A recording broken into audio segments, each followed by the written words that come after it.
Saludos amigos, bienvenidos nuevamente a Edición Nocturna. Me acompaña Héctor Marte, jefe de redacción del periódico El Caribe. Yo soy Miguel Guerrero y esta noche tenemos el gratísimo placer de conversar sobre economía, las perspectivas económicas para el año que marcha y que estamos llegando ya al final del primer trimestre del año 2019.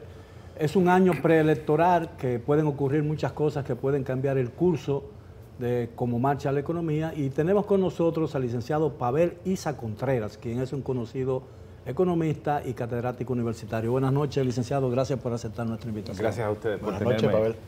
Bueno, ¿cómo usted ve la economía en sentido global?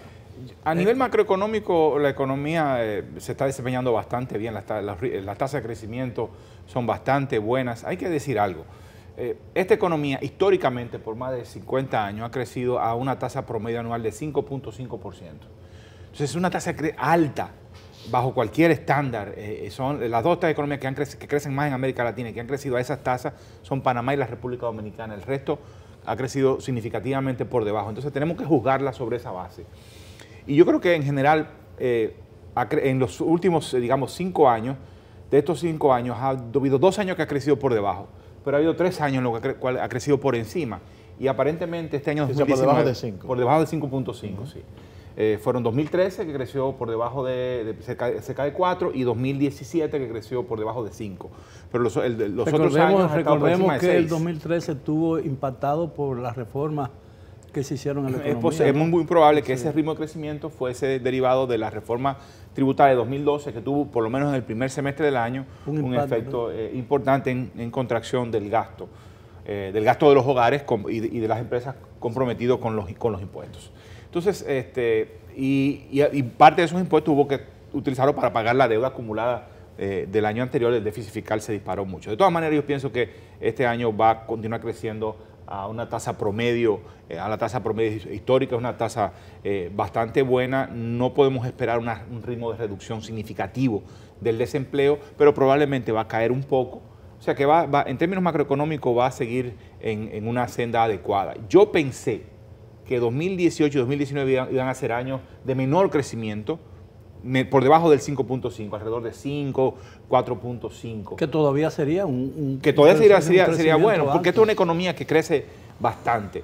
Ahora, realmente... ¿Por qué tú entendías que iba a crecer? Porque ya llevábamos 2 años consecutivos con tasas por encima del 5.5, y esto no puede continuar así. Cuando se dan las inversiones, crece la economía, pero eventualmente los capitalistas, los empresarios dicen, bueno, ya hice la inversión, ahora espero que me reditúe la inversión para luego, posteriormente, hacer nuevas inversiones. Lo otro es que yo pensaba que el precio del petróleo se iba a mantener alto, pero bueno, realmente uno no debe asumir eso. El precio del petróleo es totalmente impredecible y uno tiene que sencillamente internalizar eso en vez de estar tratando de predecir. A pesar de que la tendencia es a disminuir el uso del petróleo, ¿no? Sí, pero todavía se mueve por los factores coyunturales, y el precio del petróleo no subió tanto como se esperaba que iba a subir, que se estuviera por el nivel de los $70.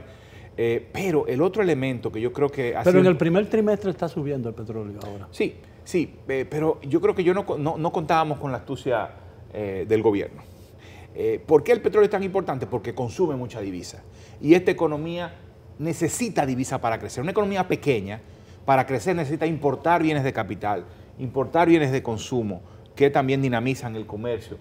Entonces, si no tienes divisa, no crece, está muy restringida por eso. Entonces, ¿qué fue lo que hizo el gobierno frente a los altos precios del petróleo? El año pasado se endeudó en dólares. O sea, la combinación de endeudamiento en dólares y en pesos estaba 2/3, 1/3, 2/3 en dólares, 1/3 en pesos. Era lo programado.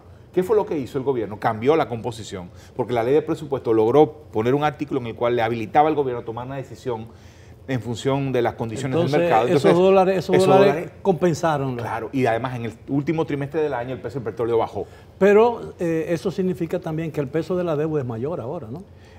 No necesariamente, porque también había la ventaja del endeudamiento en dólares a baja tasa de interés comparado con el mercado doméstico. Otra razón que tuvo el gobierno para endeudarse en dólares y no en pesos en el exterior es que las tasas de interés en el exterior eran más bajas que las que estaba logrando obtener en el mercado doméstico. Entonces, el peso de la deuda, de hecho, baja un poco respecto a endeudarse en pesos. Lo que pasa es que al tú endeudarte en dólares te hace más riesgoso, o sea, el riesgo cambiario está allí. Cualquier shock te dispara la tasa de cambio y al hacer eso, entonces te sube el costo del pago de la deuda. Y existe bueno, hay una tesis en la economía, en lo de los economistas, de que la devaluación estimula el comercio exterior, ¿no? Aumenta. Sí. Pero eso no está demostrado. Depende del tipo de bien que tú comercies. En los 70s, 80s, el comercio dominicano, las exportaciones dominicanas estaban muy concentradas en azúcar. Y por tanto, la hipótesis de que la devaluación iba a generar aumento de las exportaciones, efectivamente era difícil de que eso sucediera. Las exportaciones eran inelásticas. ¿Por qué? Porque abaratar el azúcar difícilmente implicaba mayor consumo de azúcar. Todos los países consumidores la producen o a través de la caña o a través de la remolacha. O del sirope de maíz. O del sirope de maíz ahora, últimamente. Ahora las exportaciones dominicanas están mucho más diversificadas. Una parte muy importante, este país ya es exportador de manufactura, no es exportador de productos primarios. Hay una parte que sí es producto primario, como el oro. El oro no te va a responder mucho a la devaluación, claramente. Tampoco, quizás los productos agrícolas tampoco respondan mucho a la devaluación. Cacao, por ejemplo. Pero estamos hablando de que estamos exportando dispositivos médicos, artefactos eléctricos, productos plásticos, ¿ya? Entonces, productos médicos, acero. Entonces, cuando uno toma la canasta, uno se da cuenta que efectivamente respondería más a una devaluación, y además las importaciones también podían reducirse. Acero. Sí, bueno, de hecho hasta el propio presidente clamó por un grupo en particular para exportar acero a... Porque no producimos hierro, ¿no? No, pero importamos alambrón, que son las barras de palanquilla, perdón. Importamos palanquilla, que es las barras que son fundidas y son convertidas en varillas. Le agregamos valor y... Sí, exactamente. Entonces bueno, eso en el caso de las exportaciones nacionales, o sea, las que están fuera de zona franca, digamos, algunas de las más importantes, aparte de las agrícolas como el cacao, son efectivamente acero, cemento, harina, a Haití, por ejemplo. Entonces, ese tipo de productos sí pueden responder, además de lo de zona franca, a una devaluación. Se generaría mayor exportación, pero yo creo que el tema de la exportación es el objetivo de política. El objetivo de política es mantener a raya el pago de deuda, o sea, el peso fiscal de la deuda. Y por eso uno ve al Banco Central tan firme en mantenerle el tipo de cambio controlado. Yo creo que el objetivo fundamental es mantener las finanzas públicas bajo control. Es decir, que lo que está haciendo la política monetaria en el fondo es ayudando a las finanzas públicas. Ahora, usted como experto podría aclarar un concepto que se maneja mucho aquí a veces de una manera muy antojadiza, y es el hecho que se dice, ¿no? Y he leído que a partir de la crisis financiera del año 2008, el Fondo Monetario Internacional, el Banco Mundial y los organismos internacionales estimularon el endeudamiento para mejorar la capacidad de consumo y hacer frente a la crisis económica, ¿no? Eso naturalmente aquí ha tenido un efecto diferente de acuerdo con las críticas. Una de las principales críticas que se le hace a la administración del gobierno es que se está endeudando, y ese endeudamiento compromete el futuro del país. Sí. ¿Cuán riesgoso es realmente el nivel de endeudamiento que tenemos? Yo creo que es manejable todavía. Yo creo que, primero, para juzgar el endeudamiento, yo creo que el tema es que desde 2008 hasta 2018, 2019, por lo menos 2018, esos 11 años ha sido a 11 años de relativamente alto déficit. Cada año no ha sido muy alto. El tema es que ha sido continuo por 11 años.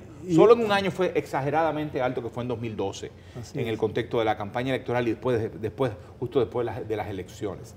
Pero ha sido, el año pasado cerró en 1.5. No, 2.4% del PIB, el gobierno central, que son casi 100.000 millones de pesos, y el sector público no financiero, es decir, todas las instituciones descentralizadas y autónomas, más el gobierno central, fueron 120 y algo mil millones de pesos, por encima de la meta. Pero ha sido alto, entonces ha implicado un proceso de endeudamiento sostenido que está exacerbando el propio déficit, porque cuando te endeudas 2 o 3 años en adelante tienes que pagar intereses y capital, entonces te está presionando y tú tienes que endeudar de nuevo para poder sostenerte con el agua con la nariz por encima del agua. Ha habido años en los cuales era inevitable endeudarse, como bien lo plantea, 2009-2010 fue un año muy difícil para la economía internacional y para la República Dominicana también, y lo que nos mantuvo a flote fue el endeudamiento. No, y además porque en el 2008 estábamos todavía arrastrando el problema de la crisis bancaria del 2003, ¿no? Había todavía algunos efectos, pero no podemos decir que todo el endeudamiento fue legítimo.